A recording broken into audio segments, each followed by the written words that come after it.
So I have chosen three artifacts that are very important to me for different reasons. The first one is a box. This box was given to me by my stepmom, and in it I keep my letters from my father. About 10 years ago, he started writing letters to my sister and me at Christmas time, and as part of our Christmas gift. And in it, he sort of reflects on the year and talks a little bit about what's been going on for him and what has happened with us. And there's typically some kind of quote or some words of wisdom that have resonated with him over the year. And so he includes that and how it relates to his life and our lives. And our letters are individualized, like parts of it are the same, because he's writing to both of us, and then they're individual parts where he's sort of speaking directly to each of us. And I just love getting these letters, and so I keep them in this box, and I look back at them every once in a while, but more importantly, I keep them because it's important for me to save things that will help me remember him when he's not around anymore. And I think that was part of his intention, is to sort of create a way of keeping his legacy and his life a part of us in the future. I love this idea so much that I've actually started doing this with my daughter. She's 16 months old, and so when she was born, both my husband and I wrote her a letter, and then we wrote her one again on her first birthday. And so my intention is to keep those and let her read them at some point when she's an adult.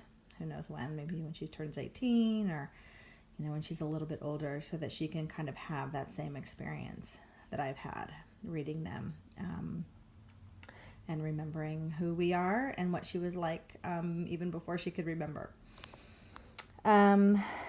The next artifact is a necklace, and this necklace consists of beads that were given to me at my baby shower back in 2016.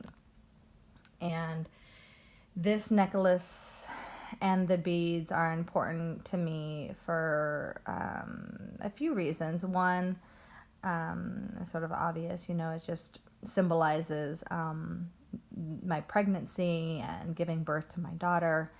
But also the beads were a collection given to me by friends that I had just recently met, because I moved from California to North Carolina 4 years ago. And so the women that were at my shower were not actually people that I was very close to, because I haven't lived here for very long. And so there were those beads, but there were also beads that my sister had collected from my friends out in California, and brought with her to the shower.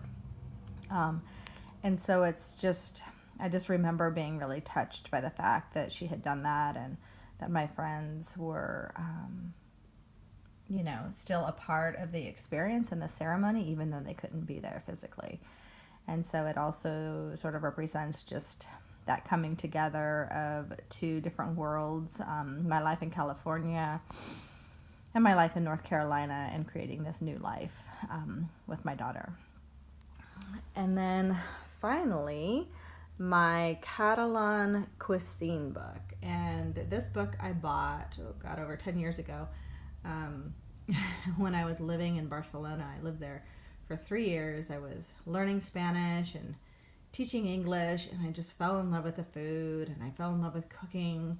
And for those of you who don't know, Catalonia is the region of Spain where Barcelona is. And so they have their own language, they have their own food, their own customs. And I bought this book just because I love cooking. But it became like a really great way to meet people, like talk to people, and make new friends. Like I would have new friends that I met over for dinner, and I would cook them recipes from this book. And I would have something to talk about with my Catalan friends. And then eventually I started using this cookbook to travel. I realized that there were different like food festivals in different areas and different towns, and so I would take my camera and go to those places, and some places were really small and some were, bigger cities, but it was like a really cool way to travel and take photography. And um, I ended up writing down a bunch of recipes with the intention of writing a cookbook, which never happened. But I had fun doing it, and it helped me immerse myself in the culture in a way that I don't think I would have done otherwise. Like visiting those towns and having those things to talk about with other people was really, really interesting. And it was really motivating too because I was learning Spanish, and so it gave me a way to practice.